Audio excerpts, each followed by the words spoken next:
Man, this comic book sucks. And the reviews online said it was good. I wasted my money. Why didn't somebody tell me?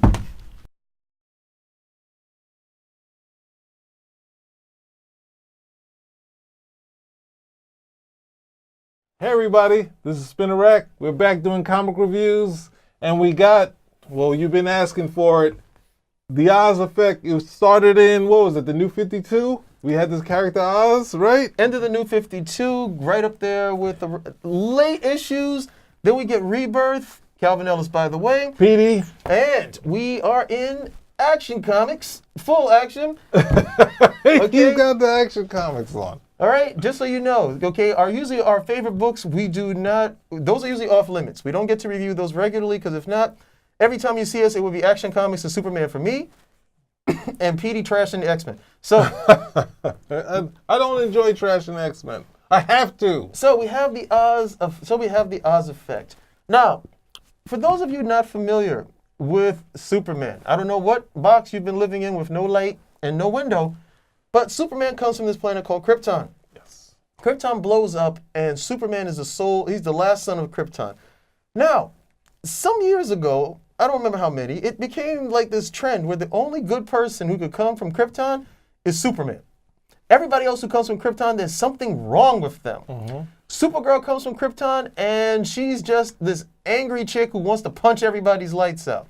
Krypto gets from Krypton, he got to lock him up in the Fortress of Solitude because he's too wild and crazy. Well, how do we, now, let's just hold on to that. I don't understand. Krypto had the super intelligence. He just couldn't talk. Sometimes I think there's some points where he did talk. Why did they turn him into aggressive mutt? Again, this is what I keep saying. You get the Phantom Zone criminals, they can't come out. So nobody, with the exception of Superman, seems to be able to come from Krypton and be okay. Mm-hmm. And why is he okay? Because he was raised by human beings, which becomes this real bad conceit, people, as Krypton is supposed to be this enlightened place. These people are supposed to have already fought wars, and they're thousands of years away from where we are in terms of not just their technology, but also in their socialization and their civilization. But hey, whatever, right? The only good Kryptonian is Superman.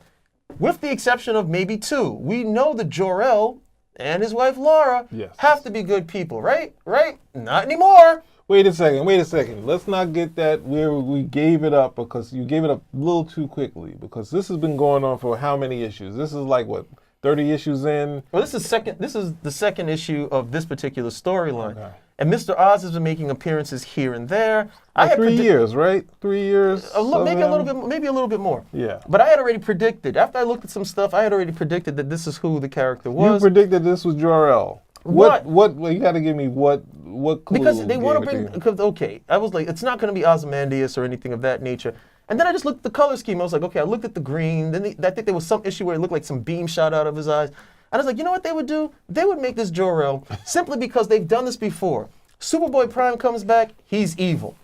Superman from the Earth 2 comes back, he has to fight Superman as well. There is no good Kryptonian except for Superman. And then what greater shock value could we have than who's the big villain? Superman's father. But it was weird. Like, if you look at the story. Next up, Jonathan Kent will come back and be evil. But look at the stuff that's set up.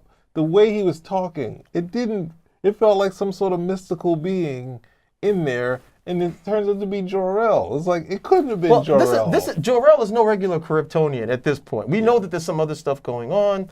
How it works is that Krypton goes through, well, they changed the story of Krypton yet again. Mm-hmm. That it's not, I think the story works best when Jor-El realizes the planet is going to explode. He has a short amount of time, he creates the rocket, and he gets Kal-El off. That's the best one. But the longer it goes, why didn't he get him and his wife off? What about this? What about Krypto? And so they have to tinker here and there.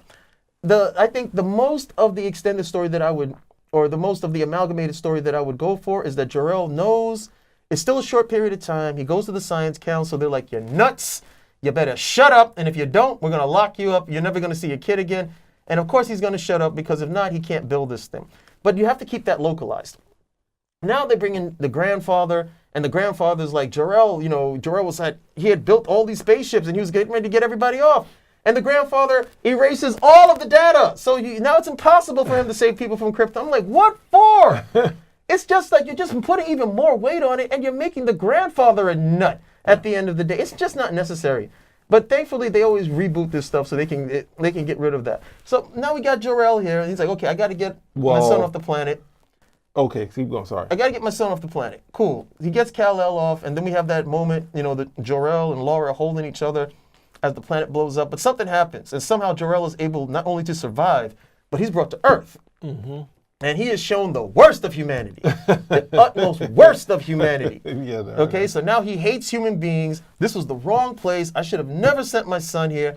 You're getting out of here with me, boy. You're taking your son and your wife. We're all leaving. Now, mind you, your wife is human, but she's cool with me because she likes you. Okay, so we're all getting out of here. And that's where we stand right now. Now, we all know Superman's not leaving the Earth. And to his credit, Superman doesn't believe this is Jor-El. He's like, liar, this can't be you. This can't be. Now, anybody with any sense knows this cannot be Jor-El because, hey, this is how it works in comics.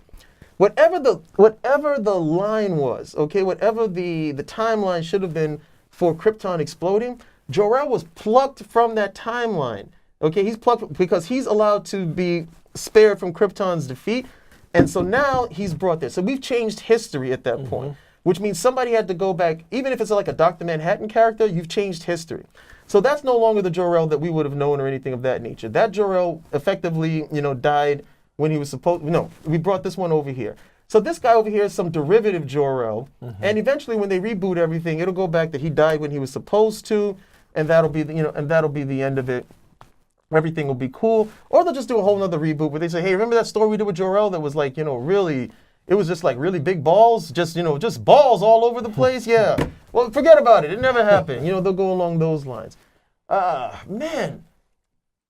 See, I'm still interested in seeing where this story goes. I don't know why you would. I am still interested. The Superman fan in me is still interested in seeing where this story goes because I would hate to see them ruin and totally wreck a character with such a strong reputation as Jor-El.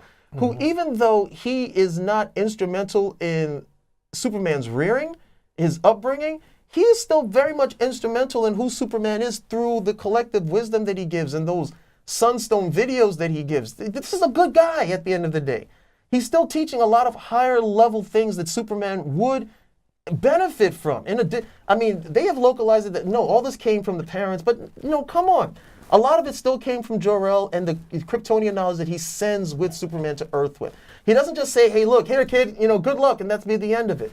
The Fortress of Solitude was supposed to be this repository, and not just a place it wasn't just supposed to be a place for Superman to go to get his wits together and, to process things, but it's also a repository for what remains of Krypton and all of the knowledge and all of the beneficial technology that Superman could actually use.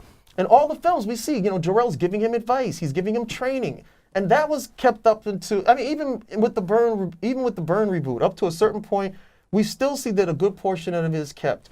Then it just becomes Krypton is this side thing. We don't really need to deal with it because why write about Krypton? That's more work. So let's just keep this stuff right over here.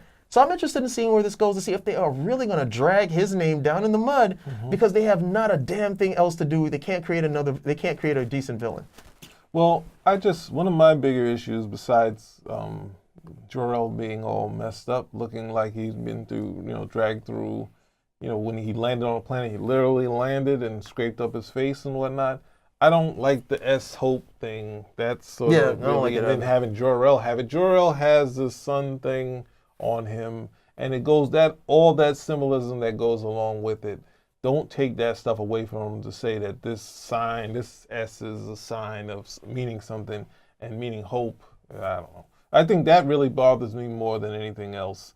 And, that's only second, that's first. And then I don't like the way this story is going. So I think this build up, and it gave you a surprise you weren't expecting, but it's like, how does this play out? Unless you were expecting it. Well, then, but it doesn't work with what happened. It's like saying, hey, these guys are dumb enough to do something like that. Since when do they care about that? And then, it's hard. It's hard for Superman to have a shock villain. Unless it's always somebody close to him. When it was Ruin, it was Professor Hamilton. But at first they tried to make it that it was Pete Ross. And then, again, Superboy Prime comes back, he's evil. There can't be any good Kryptonian other than Superman. So it's got to be somebody close to him. Who outs his secret identity? Lois Lane. So pretty much everybody around him can become a villain at some point.